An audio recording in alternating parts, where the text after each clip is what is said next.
Alors Florian, est-ce que tu es là? Oui. Très bien. euh, On Donc t'entend bonjour à d'ailleurs tous. très bien. Bonjour. Oui.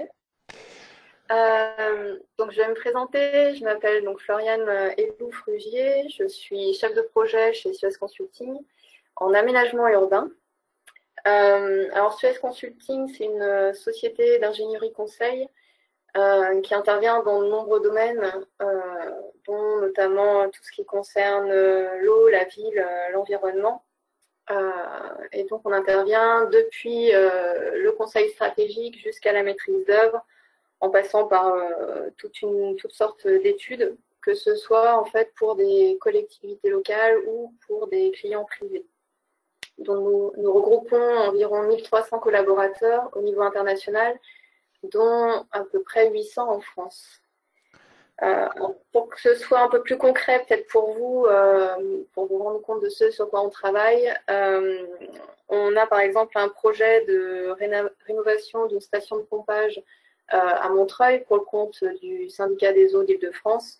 Donc on travaille sur les bâtiments et les équipements hydrauliques pour une capacité de pompage de 1300 mètres cubes heure, par exemple. Et si on veut un autre exemple, plus en aménagement urbain. Ici sur Lyon, on travaille sur une maîtrise d'œuvre de requalification des voies principales du campus de la Doua à Villeurbanne, donc à côté de Lyon. Et donc dans ce cadre-là, en fait, on conçoit les installations ou les aménagements, on assiste le maître d'ouvrage pour consulter les entreprises et poursuivre le chantier. Alors de mon côté, personnellement, je travaille également sur des missions transversales à l'échelle nationale. Et l'une d'entre elles, en fait, consistait à refondre nos outils de gestion de projet que nous avons dénommés CMAP. C'est pourquoi j'avais indiqué CMAP C'est pour ça qu'il y a cet sur intitulé. l'image précédente. Mhm. Et donc, c'est pour cette raison-là qu'on a organisé ce webinaire aujourd'hui. Ok. Juste avant de démarrer ta partie, je vais aussi ouvrir le micro de Vincent Drake qui va aussi juste se présenter auprès des participants d'aujourd'hui. Vincent, ton micro est ouvert, c'est bon? Oui, vous m'entendez? Ouais, on t'entend très bien. Bien, bonjour à tous. Je vais également me présenter, je ne sais pas si tu as l'image. Ouais, ouais, elle est là. Donc en fait, moi je suis un consultant, donc j'ai créé ma société qui s'appelle Conseil Orga. J'interviens en fait sur différents domaines. Dans un premier temps, sur le conseil en gestion de portefeuille, et notamment sur tout ce qui est multi-projet et la mise en place de méthodes pour gérer différents projets. Un autre aspect qui nous concerne un peu ici, les conseils en méthode projet, notamment basés sur le référentiel du PMI, j'en parlerai tout à l'heure, euh, et après sur des formations, les formations notamment sur les fondamentaux du management de projet, la préparation à la certification de candidats pour la PMP, et aussi après du coaching opérationnel de directeurs de projet dans le cadre de leur propre projet. Et j'ai également écrit un ouvrage qui est aujourd'hui vendu à plus de 5000 exemplaires, qui parle d'outils et de techniques pour la gestion de projet. Il y a 46 fiches avec des exemples pratiques. Voilà, je suis certifié PMP, également MOP Practitioner, c'est la gestion de portefeuille. Le PMP, c'est sur la gestion de projet. Voilà.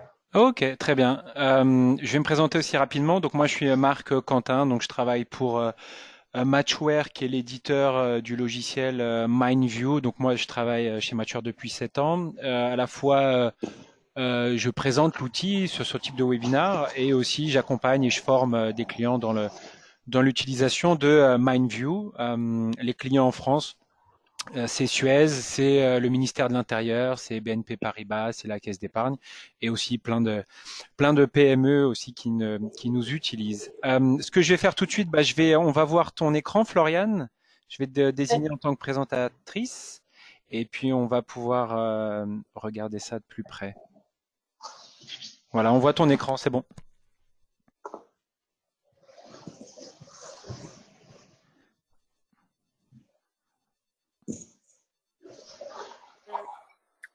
Vous rappelez simplement comment se positionne Suez Consulting par rapport à Suez, parce que quand on parle de Suez, souvent ça évoque beaucoup de choses, mais c'est un peu flou.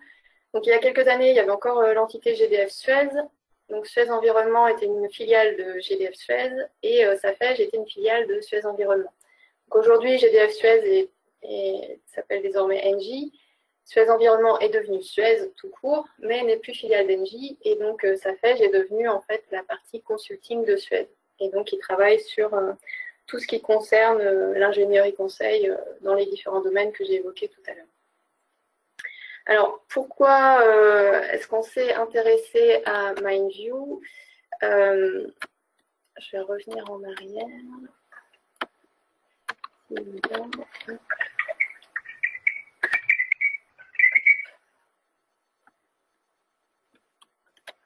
Voilà. Alors, en fait, ce qu'il faut savoir, c'est qu'on travaille sur une gamme de projets très étendue. Donc, on a des projets qui peuvent aller de quelques milliers d'euros à plusieurs millions d'euros. Du coup, on a des projets de taille et de complexité assez variés. À l'échelle nationale, on gère environ 5000 projets par an, répartis sur une trentaine d'agences. Et donc, en fait, on était confronté à la difficulté suivante. C'est au niveau de la planification. En fait, soit on faisait une planification assez simple, sur Excel, donc qui nous permettait de communiquer facilement avec le client, mais par contre, on n'avait pas de fonctionnalité de planning réelle. Soit on faisait une planification vraiment poussée sur MS Project. Donc MS Project, c'est très performant. Par contre, c'est vrai que quand on l'utilise ponctuellement sur quelques projets, c'est difficile de vraiment bien l'utiliser. Et au niveau de la communication avec le client, c'est pas toujours facile à présenter. Donc, nous souhaitions en fait disposer d'un outil qui nous permette de planifier efficacement tout le panel de projets qu'on peut avoir, en intégrant du coup des notions de WBS et donc en s'orientant plus vers les livrables à produire pour mieux suivre l'avancement en fait de notre production. Et l'objectif derrière étant d'uniformiser en fait les pratiques de toutes les agences au niveau national. Donc pour cela, on a mis en place une procédure de choix avec certains critères, dont notamment celui d'une bonne ergonomie, parce qu'on a aussi parmi nos collègues en fait des catégories d'ingénieurs d'âge assez variées, donc du tout jeune ingénieur qui sort d'école à l'ingénieur très expérimenté qui a énormément d'années au sein de la société. Donc il fallait que ce soit un outil qui soit facilement utilisable par toutes ces personnes. Donc après un benchmark des différents logiciels qui peuvent exister sur le marché et une série de tests, on a retenu en fait le logiciel Mindview puisqu'il répondait au mieux à nos attentes, notamment grâce à une visualisation graphique du WBS qui est assez intéressante et à un passage très facile en fait du WBS au mode planning. Alors, la mise en place de ces outils, elle s'est faite progressivement. Donc, on a d'abord testé en fait sur des sites pilotes avant de déployer sur l'ensemble des agences au niveau national. Donc, pour accompagner le changement, on a réalisé des ateliers de mise en pratique, on a fait des webinaires pour expliquer comment étaient créés les outils, comment ça fonctionnait. Et pour que les gens s'approprient aussi plus facilement les outils, en fait, on a créé toute une série de modèles types avec des exemples qui correspondent en fait aux différents métiers qu'on peut voir au sein de Suez Consulting. Donc, l'adaptation de ces outils de gestion de management de projet s'est faite dans un cadre un peu plus large de réflexion sur le management de projet. Et donc, pour lequel nous avons sollicité justement Vincent Drec pour qu'il forme en fait le personnel. Donc, je vais le laisser aborder ces quelques sujets de gestion. On va passer l'écran à Vincent qui va un peu nous présenter tout ça, ce qu'il a mis en place, que c'est aussi le PMI et la méthode WBS. Vincent, à partir du moment où tu cliques sur montrer mon écran, on le verra. Voilà, on le voit maintenant. Voilà. C'est bon. C'est bon, vous voyez mon Parfait. écran? On le voit très bien, ouais. Ok. Bien, merci Floriane. On a parlé tout à l'heure de PMI et puis de référentiel. Je souhaiterais revenir un petit peu sur ces éléments-là, puis après je présenterai, si vous le voulez bien, le WBS et enfin je montrerai quelques exemples un peu génériques pour vous montrer un peu ce qu'on peut faire à partir d'un WBS et puis surtout comprendre l'intérêt d'utiliser un WBS dans le cadre d'un projet. Alors, le PMI, c'est donc une association internationale. Le PMI signifie Project Management Institute. Cette association recouvre à peu près 545 000 membres au niveau mondial sur 208 pays. Pour l'information, on est à peu près 5200 membres en France et la France est le troisième pays sur les 208. Ce qui veut donc dire que au niveau français, on a un certain poids au niveau par rapport au management de projet sur la scène internationale. Les objectifs du PMI sont d'abord de développer et de promouvoir le métier de chef de projet. Le PMI considère qu'être chef de projet, c'est un métier à part entière et qu'il est nécessaire de se baser sur des normes, sur des façons de faire et cela est retraduit dans un certain nombre de standards. Donc, il essaye de montrer que chef de projet, c'est être professionnel et on ne fait pas des projets parce qu'on nous a chargé simplement de projets. Donc, il y a des standards, il y en a à peu près une quinzaine et il y a un certain nombre de certifications. Quand on regarde les certifications, là je vous ai repris les trois principales. La première, c'est la certification PMP, professionnel du management de projet. Et on a à peu près 877 000 certifiés dans le monde à fin septembre. On a également la deuxième certification qui est la CAPM. Donc là, c'est plus orienté vers des assistants de chefs de projet. On a à peu près 36 000 personnes certifiées dans le monde. Et une dernière qui est arrivée il n'y a pas très longtemps, c'est la certification sur de l'agile. On a 23 000 certifiés. Quand on voit le nombre de certifiés ici par rapport à son existence, on voit qu'elle a un vif intérêt au niveau des chefs de projet, des pilotes de projet. On parlait tout à l'heure du PMP, il est basé en fait sur un des standards. Le standard ici s'appelle le PMBOK Guide en anglais ou le guide PMBOK. C'est en fait un support qui a été délivré à plus de 6 millions d'exemplaires aujourd'hui. Et finalement, c'est un livre qui regroupe toutes les connaissances en management de projet. On va dire que globalement, enfin pas toutes, mais un certain nombre, ce sont des bonnes pratiques et des processus à mettre en œuvre quand on pratique de la gestion de projet. Bon, faut savoir tout de même que c'est un guide qui aujourd'hui, dans sa version 6, fait 750 pages. Donc les gens qui sont intéressés par de la certification PMP doivent au moins avoir parcouru ces pages. Bien sûr, il y a sans doute une quarantaine de pages de sommaire, mais ça, c'est autre chose. Dans ce guide, on a en fait un domaine de connaissances qui est orienté vers la gestion du périmètre. Et dans ce périmètre, au niveau du projet, on a donc effectivement l'ensemble des livrables, ce qui est à faire, ce qui n'est pas à faire. Et on a un outil qui est précisé, qui est le WBS. Le WBS, on pourrait se poser la question, à quoi ça sert? On va dans un premier temps partir de notre projet et décomposer notre projet sous forme d'une arborescence hiérarchique et on va décomposer sous forme de livrables en éléments de plus en plus petits. L'élément le plus fin, c'est ce que l'on appelle un lot de travail. Un lot de travail, c'est un ou plusieurs livrables et ça regroupe un ensemble d'activités à réaliser sur le projet. Ce WBS nous permet d'identifier plus facilement tout le travail qu'il y a à faire sur le projet par l'ensemble de l'équipe projet. Et il permet en fait de dire, quand on a fait tout ce qui était dans le WBS, on peut dire le projet est terminé. Après, il faudra revenir sur d'autres critères pour savoir si c'est un succès ou pas, ça c'est autre chose.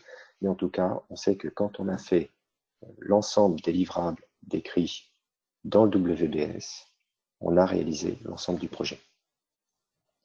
Quand on réalise un WBS, il y a une chose importante à avoir en tête, c'est qu'on est plutôt orienté sur les produits, sur les livrables et non pas sur l'activité.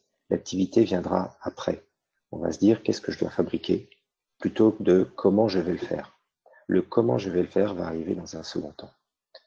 On pourrait aussi se poser la question de quand on doit réaliser un WBS. Et bien en fait, le WBS se réalise au moins une fois au démarrage du projet, mais systématiquement, sur l'ensemble, sur beaucoup de projets, on va revenir plusieurs fois sur ce WBS parce qu'il est parfois très difficile de définir ce que l'on va faire dans 6 mois, 1 an, voire même 2 ans.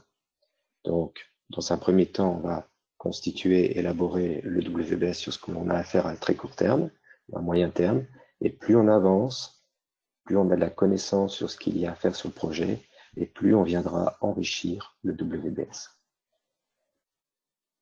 Quel est l'intérêt du WBS?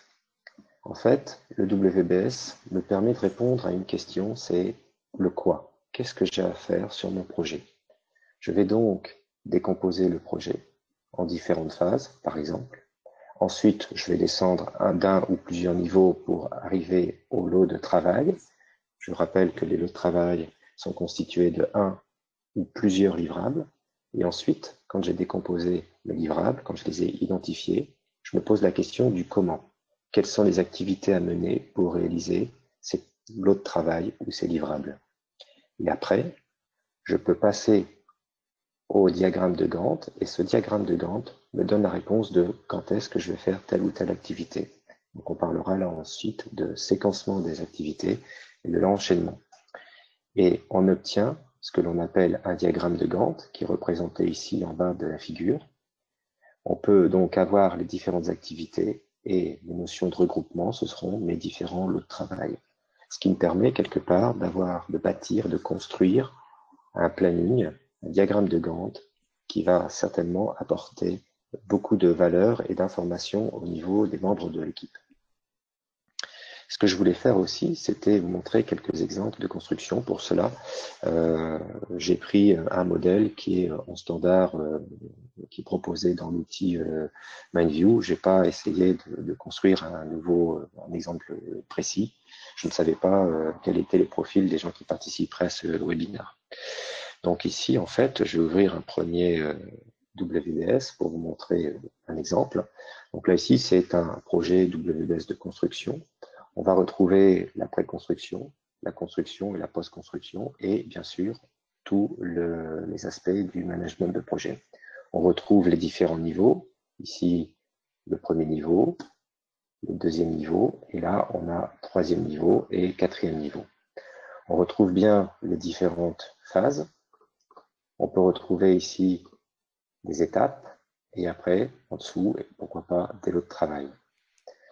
L'avantage d'un WBS, c'est que en une image, une page, on va dire A3, vous pouvez avoir une vue globale de votre projet. Quand on est avec un diagramme de Gantt, on a quelques difficultés parfois à bien visualiser l'ensemble du projet, voir comment ça va se réaliser. Très souvent, les gens ont du mal à lire un diagramme de Gantt. Par contre, un WBS, généralement, les gens comprennent assez facilement, sans avoir reçu une quelconque formation. Si on regarde un petit peu ce qui est écrit dans le PMBOK, on nous dit aussi qu'il faut mettre ce que l'on appelle le dictionnaire du WBS. Et dans le dictionnaire du WBS, on va venir, pour chaque lot de travail ou chaque livrable, essayer de donner un certain nombre d'informations. Donc là, ici, vous pouvez très facilement créer des notes qui vont vous permettre de préciser. Là, ici, on a préparation des réponses aux objections soulevées. On pourrait noter des précisions, des commentaires sur ce livrable. Ce qui permettra, quand on va construire le WBS avec l'ensemble de l'équipe projet, de bien préciser ce que l'on entend par préparation des réponses aux objections soulevées.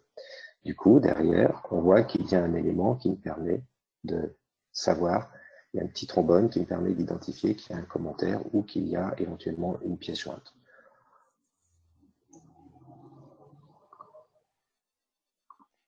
Tiens, j'ai une question, Vincent. Est-ce que c'est important pour toi dans les WBS de numéroter chacun de ces lots, phases, pour y faire référence un peu plus tard? Parce que je sais que Je le vois faire chez des clients. Si tu retournes vers ton exemple projet WBS de Oui, construction et que tu cliques sur numérotation, je sais pas si tu vois dans le ruban, euh, si tu montes à droite, encore à droite, voilà la numérotation. Si tu choisis la première, il y a la possibilité de numéroter oui. automatiquement toutes les branches. Est-ce que tu peux Alors, fermer aussi oui, l'éditeur de notes et les icônes d'ailleurs, juste pour bien c'est parce voir. que j'ai le. Voilà. Tu dois avoir Ok. la petite fenêtre Go to Donc, Email. alors personnellement, je l'utilise assez peu parce qu'en fait, si on arrive sur des projets d'une certaine taille, on le voit déjà ici, c'est quand même un projet qui est relativement simple. On voit qu'on a ici une numérotation Ok. automatique. Bon, Mm. c'est super, mais quelque part, ça nuit un peu à la lecture. Donc en fait, ce que l'on fait généralement, c'est qu'on va associer sur des grands livrables un identifiant unique, parce que c'est aussi une préconisation qui va me permettre d'identifier ce livrable-là. D'accord. Souvent, dans les entreprises, on a en fait une codification qui existe pour ces livrables. Et du coup, en fait, ça me donne une aide, mais c'est pas forcément, ça va pas m'aider à D'accord. bien lire et à communiquer en fait sur le projet. Ok. Voilà. Donc, je reviens un peu. Je voulais vous montrer d'autres choses qu'on peut utiliser. Florian nous disait tout à l'heure qu'ils ont en fait une grande diversité de projets. Et on a ce qu'on pourrait appeler des petits projets ou des grands projets, des gros projets. Et la difficulté qu'on a parfois quand on met en place une méthode unique de gestion de projet, c'est comment gérer avec les mêmes outils à la fois les petits et les gros projets. Sur un petit projet, sur un gros projet, le WBS est essentiel. Vous faites d'abord votre WBS et ensuite vous faites votre diagramme de Gantt. Sur un petit projet, on pourrait éventuellement se passer d'un diagramme de Gantt quand il y a très peu de personnes et on peut simplement utiliser le WBS. Et en fait, ce que l'on pourrait faire, c'est du coup, euh, je ne retrouve pas ce que j'avais fait. C'était les icônes, c'est ça que tu avais utilisé? Oui, Ok. je ne trouve pas. Voilà, Peut-être dans donc le il est ici. troisième. Mhm. Voilà, donc on va en fait éventuellement définir. Donc là, j'ai pris de manière complètement arbitraire, j'ai mis des icônes avec des étoiles pour identifier qui va faire quoi. On pourrait en fait, si on est sur un projet où on a plusieurs sociétés, identifier avec les icônes. Là, par exemple, société 1, société 2, société 3. Je pourrais éventuellement savoir quelles sont les tâches qui sont affectées à la société 4. Si je clique, je ne vois apparaître que les tâches relatives à la société 4, ce qui me permettra ensuite, quand j'ai fait un contrat, par exemple, avec une société, de vérifier que dans mon WBS, j'ai bien compris l'ensemble des lots de travail affectés à cette société et voir si je n'ai pas eu éventuellement un oubli. On pourrait aller un tout petit peu plus loin. Là, ici, il faudrait représenter finalement les activités de la société 1. Et donc là, j'ai gardé finalement le niveau le plus haut et ensuite, je mets simplement les activités de la société 1 pardon, ou la société 4 en mettant également les activités, les phases où la société n'intervient pas. On a dit tout à l'heure que, enfin, je vous ai montré que l'avantage d'un outil, par exemple, comme MindView, mais du WBS, c'est de partir du WBS pour aller vers le diagramme de Gantt. On peut l'avoir, en fait, quand j'ai créé mon WBS. Ici, je peux directement aller sur le diagramme de Gantt. Alors, bien sûr, ici, j'ai déjà commencé à rentrer quelques durées sur les activités, mais sinon, ça apparaît de cette façon-là. Je peux voir, en fait, je vais mettre un tout petit peu plus de détails. Voilà, je vois l'ensemble des activités. Donc après, derrière, c'est comme un outil de planification standard où on va venir mettre les durées et après, on peut mettre les différents enchaînements sur notre diagramme et on a notre diagramme de Gantt qui apparaît directement. L'avantage, c'est qu'on peut aussi ajouter des lignes et ça va apparaître sous notre WBS de la même manière. Je vais mettre par exemple ici test et revenir sur le diagramme WBS et on va voir que test a été ajouté.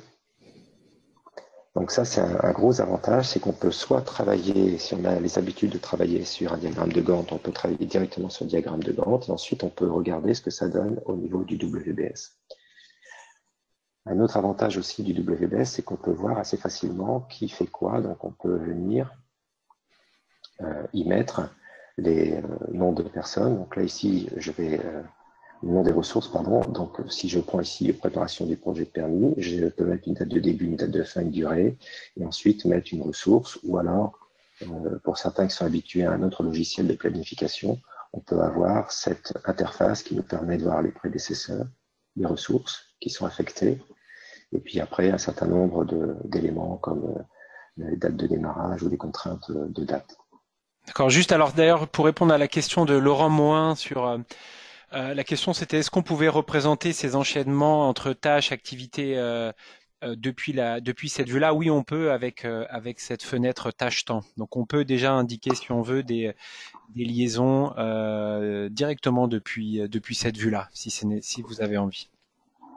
Oui, ici en fait, c'est ça? Oui, tout à fait, c'est là. Disons, Ouais, fin tout à début. fait. C'est tout à fait ici, ouais, avec Donc, les je peux différents venir types de. mettre le nom de la tâche et venir dire si c'est une liaison fin début et C'est puis ça. éventuellement mettre un décalage. Tout à fait. On peut le faire déjà directement depuis cette vue WBS. Oui. Enfin, donc ça, je le rappelle, sur des petits projets. Donc, j'essaye de faire le lien un peu entre des gros projets avec une planification sous MS Project ou sur un diagramme de Gantt, comme on a l'habitude. Et ici, le lien entre le WBS sous MindView et son outil de planification Gantt. On peut également aussi sur des projets, donc là je vais enlever le filtre, sur des projets d'une certaine taille, enfin une petite taille, ou même sur des grands, devoir réaliser un devis sur le projet ou un suivi des coûts. Très souvent, on va aller recopier toutes nos données sous Excel et refaire des calculs. Là, ici, on peut utiliser une fonction qui, moi, je trouve très intéressante. J'ai rajouté ici un indicateur comme la charge en équivalent temps plein. Souvent, dans le management de projet, on estime la charge en jour homme et ici, un coût matériel si on a des achats à faire. Donc, je vais afficher en fait ces éléments. Pour gagner du temps, je les ai déjà renseignés. Je vais agrandir un tout petit peu pour qu'on puisse voir. Et vous voyez que le système, ici, j'ai simplement renseigné la charge, donc j'ai mis 20 jours homme, par exemple.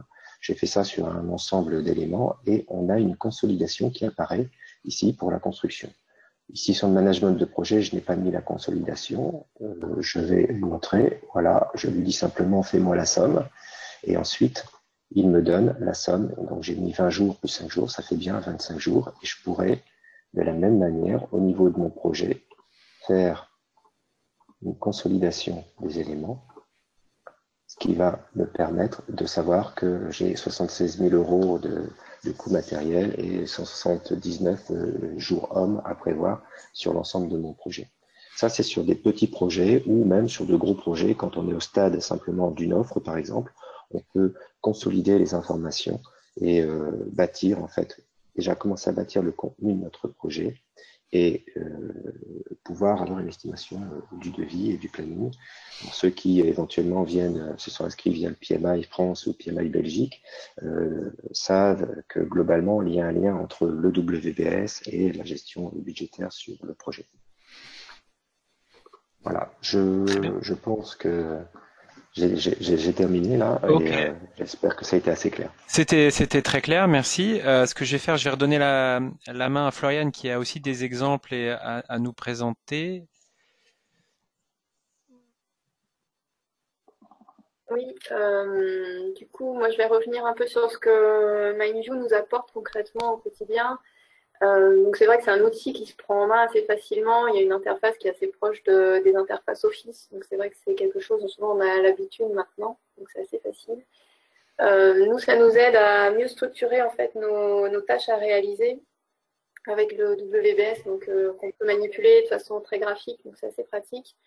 Donc, comme Vincent l'a montré, on peut passer facilement du WBS au planning. Donc, c'est pour nous assez intéressant. Alors, concrètement, nous, ce qu'on fait avec MindView, donc on fait des WBS, des plannings. Donc là, je vais vous en montrer un. Voilà, bon, c'est du coup un planning où vous avez toutes les fonctionnalités, le lien entre tâches.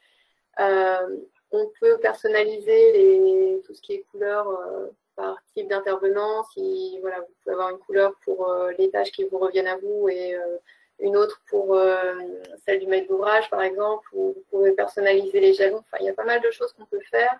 On a tout un système de filtres aussi, comme l'a montré Vincent tout à l'heure. Donc voilà, c'est assez utilisé pour cette première notion de planning. Ensuite, nous, on l'utilise aussi pour nos chartes de projet. Parce qu'une charte projet en soi, ça peut se faire sur un Word ou sur un Excel, mais c'est vrai que la visualisation sous forme de mind map est assez intéressante. Donc là, c'est notre modèle type, on va dire, de charte projet avec les catégories qui sont tirées du PMI. Donc nous, on a mis des sous-catégories pour aider un petit peu les gens à compléter cette charte projet. Et on a aussi inséré en fait des commentaires au niveau des catégories. Ça permet de donner des indications aux utilisateurs pour savoir comment ils doivent renseigner telle ou telle partie de la charte projet. Donc c'est assez pratique dans MindView cet aspect commentaire. Donc il suffit de passer dessus et ça s'affiche. Donc c'est assez pratique. Juste une question d'ailleurs, Floriane, ces chartes projet, c'est fait individuellement ou avec un groupe de personnes?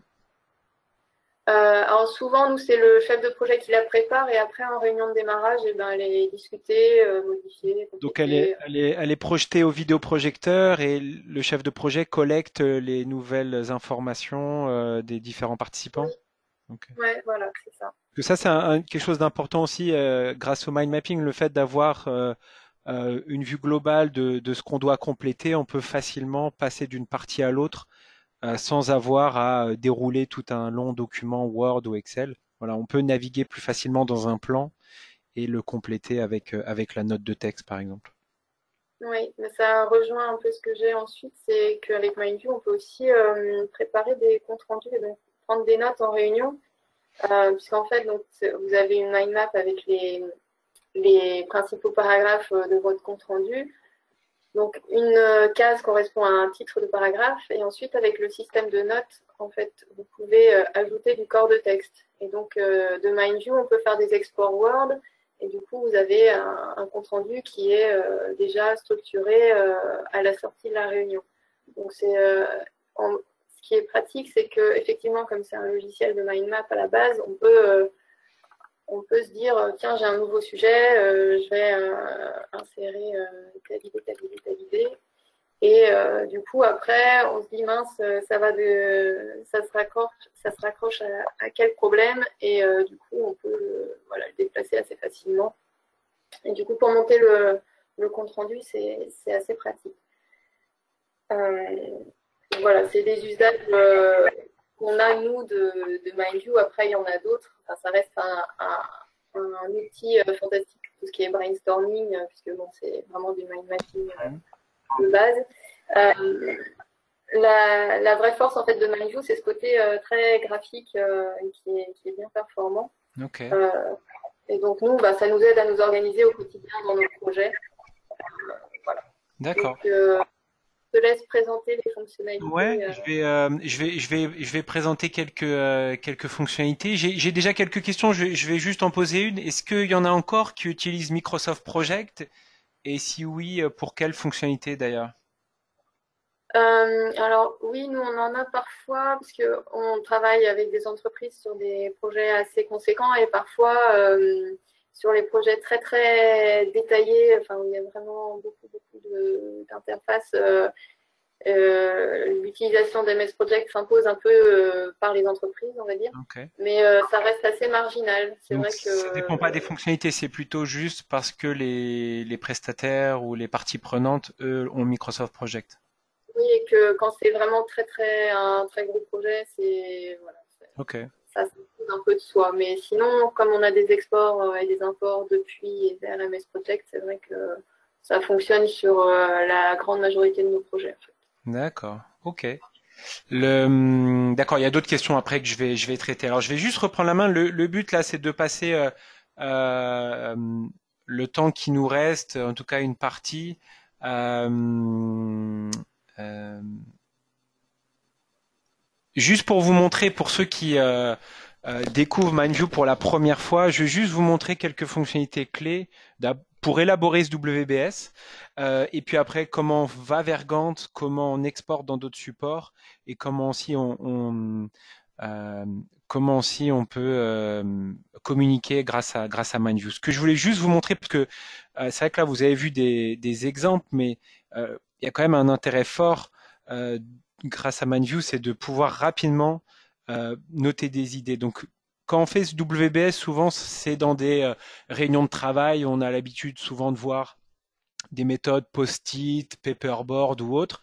Nous, le but, c'est de lancer tout de suite la réflexion dans MindView. Et donc, avec juste 2 boutons qui sont insert et entrée, on va pouvoir créer cette arborescence. Donc, insert, là, je suis en train de mettre des idées. Donc, insert, ça crée des branches de niveau hiérarchique inférieur par rapport à l'endroit où je suis. Et entrée, ça va faire des branches de même niveau hiérarchique. Donc, vous focalisez pas trop ce que je tape, mais le but, je vais vous remontrer. Là, je me positionne sur sa faisabilité, j'appuie sur Entrée et je vais noter tout ce qui me passe par la tête. Donc, je vais, voilà, j'appuie sur Entrée, je mets une idée, j'appuie sur Entrée, je mets une idée. Donc, voilà. Donc, tout simplement, je vais juste avec ces 2 boutons insert et entrée pouvoir noter toutes les idées qui passent par la tête du groupe. Souvent, en plus, ça peut aller dans tous les sens. On ne sait pas trop où on va. Donc, on va pouvoir noter toutes ces idées et juste, quand on y voit un petit peu plus clair, regrouper, réorganiser ces idées juste avec le clic gauche de la souris. Donc, juste en glisser-déposer à un moment donné. Si permis, ça vient dans la partie administrative. Tout simplement, je peux le taper, donc je peux réorganiser. Clic gauche, si étude technique, ça vient dans la partie conception. Voilà, tout simplement, je déplace, je réorganise mes idées, juste comme j'ai envie de le faire. Au bout d'un moment, cette vue mind map, je pense que le mind mapping, vous devez tous le connaître, elle va être un petit peu bloquante et c'est là où on va souvent aller vers cette vue de WBS. Donc c'est juste un changement de mise en forme dans MindView. Dans l'onglet création ici, on a cette partie voilà, WBS tout simplement. C'est tout simplement la même information, elle est juste représentée différemment. Pour la numérotation, pour ceux qui, eux, trouveraient ça intéressant, elle est ici, tout simplement. Voilà, c'est dans le sens aiguille d'une montre quand on est en mind map, et de gauche à droite quand on est dans cette vue WBS. Si je continue à modifier, réorganiser ces idées, toute la numérotation continue à se faire automatiquement. Donc tout simplement, insert, ça fait des branches de niveau hiérarchique inférieur, et entrée, branche de même niveau, tout simplement. Ce que je vais faire, je vais juste réouvrir un petit exemple qu'on a vu tout à l'heure de WBS, juste pour vous montrer aussi comment on passe vers le Gantt. Donc c'est tout l'intérêt de MindView. Déjà, on a fait ce WBS de façon électronique, sans passer par une phase de brouillon. On a pu réorganiser facilement. Ensuite, ce WBS, si on veut, on peut, comme l'a montré tout à l'heure Vincent, mettre des notes de texte. Donc, dans chaque branche, on peut détailler chaque lot, chaque activité, chaque phase avec des notes de texte. Là, j'en ai tapé une rapidement. Et c'est tout l'intérêt de MindView, c'est que si on a besoin d'avoir ce dictionnaire WBS ou cette charte projet dans un format type Word, on va pouvoir le générer à partir des exportations. Donc tout simplement, si ce WBS et les éléments inclus, je veux les retrouver dans un document Word, je vais faire Fichier, Exporter. Je vais choisir l'exportation Word. Là, je vais choisir un modèle parmi ceux qui sont proposés. Certaines entreprises utilisent leur propre modèle, propre charte graphique à cet endroit-là, et je clique sur Exporter. Ce qu'on veut éviter à ce moment-là, c'est tout simplement d'éviter de retaper la même information plusieurs fois, c'est-à-dire de prendre une photo de ce paperboard ou de prendre ces cahiers et de passer 1 heure, 2 heures à remettre au propre dans un autre support. On veut éviter de retaper cette information plusieurs fois. Donc là maintenant, on va quitter MindView et on va retrouver un document. Donc avec l'image, on est dans un document Word maintenant, on peut modifier, compléter la table des matières et ensuite tous les éléments que j'avais mis, j'avais tapé un petit peu de texte dans une branche, on va les retrouver dans le corps du document. D'accord? Donc, je démarre, je fais cette réflexion, je fais mon WBS, je le complète.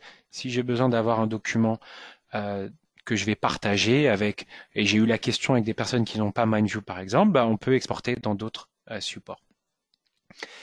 Ce qu'on peut mettre aussi dans les branches, c'est tous les documents annexes. On a beaucoup de fichiers liés à un projet. Si par exemple la fourniture des données, j'ai toute une liste de plans ou de documents techniques, tout simplement je peux les intégrer ici avec objet. Je peux intégrer n'importe quel type de fichier, autant de fichiers que je veux. Je vais chercher sur mon ordinateur ou tout simplement sur du SharePoint par exemple, du Google Drive ou OneDrive. Je peux faire et pointer vers ces dossiers ou vers ces fichiers. Donc aussi centraliser toute l'information du projet dans ce WBS. Et au bout d'un moment, comme Vincent l'indiquait, où on a besoin de faire un planning Gantt, souvent ce qu'on voit, c'est j'ouvre Microsoft Project ou j'ouvre Excel, qui est encore très utilisé. Le but ici aussi, c'est de pouvoir, en restant dans MindView, toujours en gardant les mêmes données, pour éviter de retaper l'information dans un autre support, on a une vue Gantt qui est intégrée ici. Je clique sur Gantt, et ici, je vais me retrouver dans cette vue. On a des règles de gestion de projet. Branche de dernier niveau, ce sont les tâches. Ce sont ces tâches-là que je vais pouvoir planifier.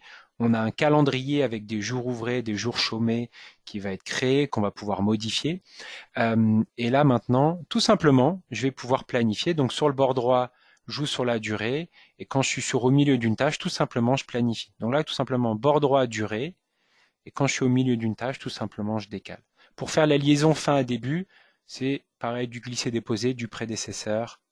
Voilà. Donc tout simplement ensuite, juste avec la souris, je fais glisser mes différentes tâches. Comme si vous utilisez Microsoft Project, vous avez l'habitude. Évidemment pour Excel, là, ça sera beaucoup plus facile pour vous.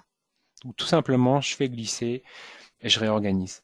Je peux ensuite gérer les ressources comme on l'a vu. Donc on peut intégrer des ressources.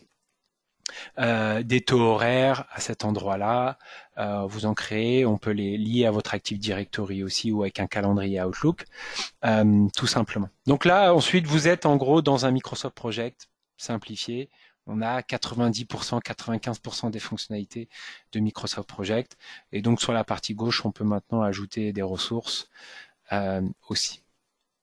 On peut voir apparaître le chemin critique du projet, on a le planning de référence. Si on vous double-cliquez sur une tâche, pour ceux qui vont plus loin, on a le pilotage par l'effort, on a tous les types de contraintes, on peut mettre des échéances, définir en tant que jalon. Voilà. Tout ça, on peut le faire dans notre vue Gantt de MindView. Donc je passe de l'une à l'autre à n'importe quel moment. Je peux ajouter des choses ici comme Vincent l'a montré, revenir dans la vue WBS, on va les retrouver. Et notamment, lorsqu'on a besoin de communiquer sur son projet dans ces réunions de pilotage, on peut tout aussi bien, parce que tout le monde ne sait pas forcément lire un Gantt, on peut tout aussi bien venir sur cette vue WBS, faire des focus sur une partie, sur une phase du projet par exemple, et utiliser l'affichage de données qu'on peut mettre sous les branches. Donc on peut visualiser aussi au niveau du WBS certaines données comme les dates, comme la progression, comme le nom des ressources, tout simplement depuis cette vue-là, juste en affichant ce qu'on a envie de voir. Donc soit aussi, ce que je vous conseille quand on utilise cette vue WBS, n'hésitez pas à fermer et à ouvrir seulement les branches que vous avez envie de montrer et d'utiliser, comme je l'ai fait, le focus sur branche, voilà, quand on veut présenter une partie en particulier, tout simplement, voilà, on peut zoomer sur cette partie-là, ouvrir, fermer les branches. Donc on navigue et on manipule son fichier beaucoup plus facilement que du Excel ou Microsoft Project notamment. Ce que je voulais aussi vous montrer, parce que c'est souvent une question qu'on a et quand on doit partager notamment avec des prestataires, avec d'autres entreprises, son planning. Alors oui, on a un viewer de MindView qui est gratuit. Tout le monde peut installer le viewer de MindView pour ouvrir un planning dans MindView, c'est possible. Mais si dans certains cas de figure, c'est plus simple d'échanger au format Microsoft Project, on peut le faire. C'est une des exportations qui est possible aussi. Donc fichier, exporter. Je vais choisir l'exportation vers Microsoft Project. Et tout simplement, ce fichier Microsoft Project va retrouver tous mes lots, toutes les dates, les ressources, les coûts. Toutes ces données-là vont être récupérées dans mon fichier Microsoft Project. D'accord ? Donc comme ça, ensuite, vous êtes dans Microsoft Project et vous pouvez continuer à le modifier, le partager s'il y a besoin. Voilà. Là, je vous montre le résultat. Et donc là, maintenant, après, on est dans Microsoft Project. Et là, d'ailleurs, on voit bien la différence entre représenter de l'information dans un Gantt et dans un WBS. On a beaucoup plus de mal dans cette vue linéaire à bien comprendre les phases, la hiérarchie. C'est moins simple dans un format linéaire, d'ailleurs. On peut aussi d'ailleurs, et ça j'ai souvent cette question, importer à partir de Microsoft Project. Si vous avez des anciens projets sur Microsoft Project, vous voulez vous baser sur ces projets-là pour créer un nouveau projet, un nouveau WBS, vous pouvez faire une importation, c'est-à-dire prendre vos fichiers Microsoft Project, les importer dans MindView pour visualiser votre projet au format WBS. C'est le chemin inverse, c'est ce qu'on appelle ici importer, tout simplement, et vous allez pouvoir chercher votre fichier Microsoft Project. J'avais une question tout à l'heure, est-ce qu'on peut exporter en image par exemple une des vues? Donc oui, ici par exemple ce WBS, on a besoin d'en avoir une image, on peut l'exporter ici en tant qu'image, tout simplement. Voilà, on aura à l'écran en JPEG l'image au moment de l'exportation. Dernière chose que je vais vous montrer, et puis après on va traiter les questions pendant les 10 minutes qui nous restent. C'est une autre vue de l'outil, pareil pour communiquer. Souvent, le Gantt peut être compliqué à montrer à certaines parties prenantes d'un projet. Je vais vous montrer sur l'exemple de Florian tout à l'heure, où là il y avait où c'était planifié. Donc, ce qu'on peut faire, on a une autre vue ici qui s'appelle la ligne de temps, où là on va pouvoir, pareil, changer de vue. On récupère et on utilise les mêmes données. C'est la grande philosophie de MindView. On va utiliser les mêmes données. Dans cette ligne de temps, peut-être qu'on va pas tout montrer, on va peut-être regarder que les niveaux 1 et niveau 2, donc on peut faire des filtres. Voilà, je vais juste comme ça rapidement, voilà, niveau 2, ça me va. Et là, ce que fait MindView, il prend les différentes dates, les différents lots, et il les représente sur cette frise chronologique.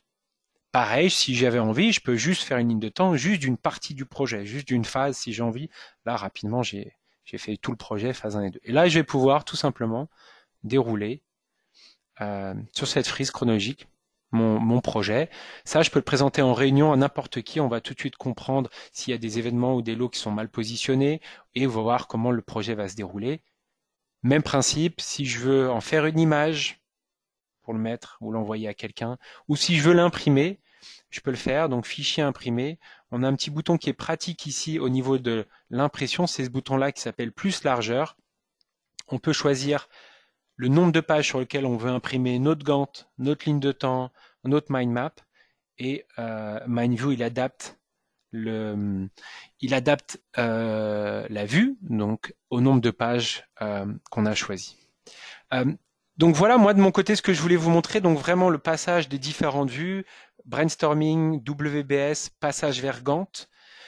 Les exportations vers Word, notamment pour avoir soit ce dictionnaire WBS, soit ce compte-rendu de réunion, comme on l'a vu dans un exemple, soit cette charte projet en Word, exportée aussi vers Microsoft Project pour ceux qui souhaitent.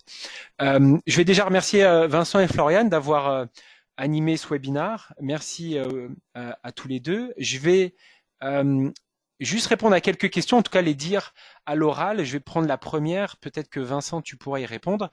Si le chef de projet n'a pas suffisamment d'expérience technique pour définir le WBS, comment va-t-il procéder? Là, en fait, ce qu'on essaye de faire en règle générale, c'est de réunir l'ensemble de l'équipe qui réalise le travail pour créer ce WBS. Ça a plusieurs avantages. Le premier, c'est qu'effectivement, ça répond à votre question, le chef de projet n'est pas censé savoir absolument tout au niveau technique, il est là surtout pour apporter de la coordination et donner du sens.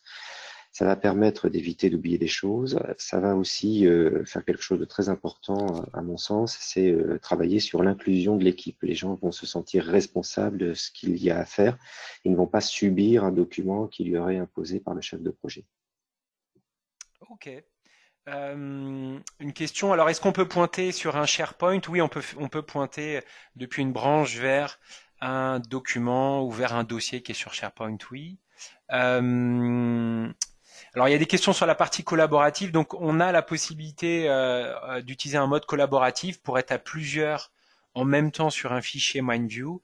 On peut tout simplement, sinon, à partir de MindView, ouvrir ou enregistrer sur un SharePoint aussi l'ensemble du fichier MindView. Alors là, c'est encore.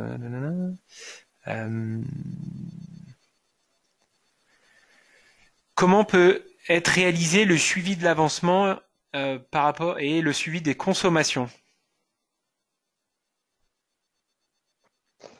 Là, en fait, on n'en a pas parlé, mais il y a la possibilité d'utiliser la technique de la valeur acquise pour ceux qui le connaissent. Donc, c'est une technique qui est également proposée dans le PMBOK. Sinon, ensuite, il y a, par rapport à ça, la possibilité de créer des exports et suivi, en fait, il y a des tableaux qui ressortent avec le consommé et ce qui était prévu. D'accord. Il faut peut-être Ouais. on peut indiquer le pourcentage d'avancement sur les tâches. Oui, on a ce champ progression, ouais, c'est aussi, on a ce champ progression au niveau de MindView, alors qu'il est disponible dans toutes les vues, dans le Gantt, le WBS ou le ligne de temps. Il est à cet endroit-là. Voilà, c'est le champ progression de 0 à 100%. Alors, est-ce qu'il existe une version d'évaluation? Oui, il y a une version d'évaluation de MindView qui existe que je pourrais vous envoyer. Euh, Alors, est-ce qu'on perd certaines mises en forme en exportant vers Microsoft Project? Oui, les couleurs des barres, des branches, tout ça, Microsoft Project ne pourra pas le récupérer.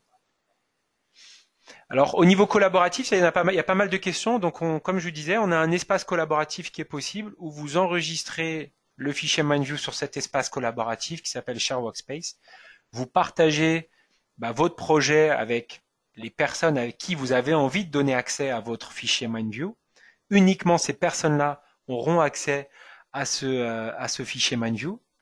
Et à partir du moment où vous utilisez le mode collaboratif, ça répond aussi à la question de Stéphanie notamment, vous allez avoir des droits différents. Donc quand vous utilisez le mode collaboratif, vous pouvez, si vous voulez, empêcher la modification d'une partie du projet à une personne grâce au verrou. C'est je ne sais pas si vous voyez encore mon écran, gérer les verrous. Si j'ai envie que toute la partie, toute la phase MOE urbaine ne soit pas modifiée, supprimée par quelqu'un, je peux lui empêcher grâce à la partie verrou. Est-ce que MindView gère les baselines? Oui, on a ce qu'on appelle le planning de référence dedans. C'est disponible. Alors, je suis en train de descendre. Est-ce qu'une exportation vers Planisware est possible? Non, on n'a pas d'exportation vers Planisware. Si par contre, Planisware c'est ouvrir du XML, peut-être que ça sera le pont entre MindView et cet outil. Alors, est-ce qu'on peut générer des rapports sous forme d'indicateurs graphiques? On a un rapport de projet qui est disponible dans MindView, qui va vous donner certains éléments pour faire du reporting. Donc ici, je peux l'exporter. Alors là, évidemment, c'est un projet où j'ai pas peut-être mis beaucoup de données, mais vous allez en tout cas comprendre les différents tableaux de bord qui sont proposés dans ce rapport. Donc ça fait un fichier HTML, donc je peux le partager aussi assez facilement à n'importe qui, il sera ouvrable. Dans ce rapport, là, vous devez le voir à l'écran. On a ici quelques tableaux de bord avec les différentes tâches. Donc par exemple, si on veut voir les tâches en retard, on aura un petit tableau de bord avec les différentes tâches en retard de son projet. Comme on peut voir quelles sont les tâches non commencées, comme sont les tâches terminées dans mon projet. J'ai aussi cette vision ressources où je peux voir qui fait quoi au sein de mon projet dans cette partie-là et des données par rapport au coût aussi de mes ressources. Il nous reste encore quelques minutes, je vais avancer dans les questions. Alors oui, on peut renseigner la progression. Quid de la valeur acquise? Est-ce que Vincent, tu peux redire un petit mot sur la valeur acquise, comment la gérer avec MindView?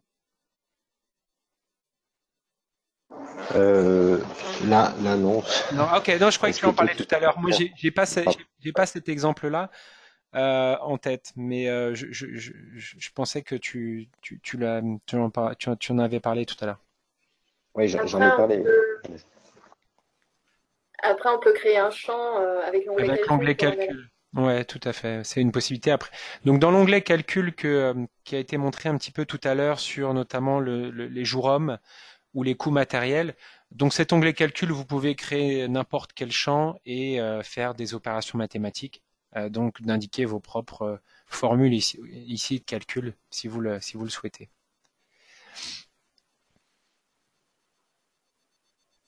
Donc voilà les différentes questions qui ont été posées. Je pense ne pas être passé à côté de quelque chose. Vous pouvez continuer à en poser. J'ai une question sur la partie multi-projet. Ce que je vois faire Stéphanie sur la partie multi-projet, c'est des clients qui, quand ils doivent faire une analyse de différents projets, ils font tout simplement une synthèse des fichiers MindView, ils font quelques copier-coller, ça fonctionne avec MindView, et intègrent tout ça dans un document MindView. Donc comme ça, le Gantt, les exportations, voire le WBS, tout ça aura une synthèse de tous ces différents projets. Alors, est-ce qu'il existe une version serveur de MindView? Est-ce que Nadine vous parlait d'une version serveur, c'est-à-dire collaborative, ou c'est plutôt juste au niveau du déploiement du logiciel?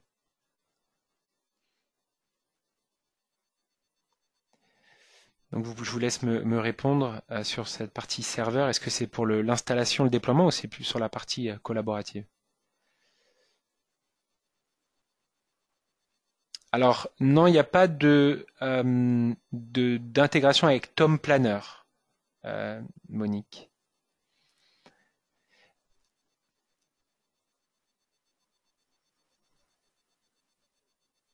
Donc pour collaborer, d'accord. Donc ça c'est avec le mode collaboratif que ça peut être traité pour pouvoir à plusieurs personnes modifier les fichiers MindView. Sinon un fichier MindView ça se positionne sur n'importe quel espace. Vous pouvez l'enregistrer comme un fichier classique sur n'importe quel espace.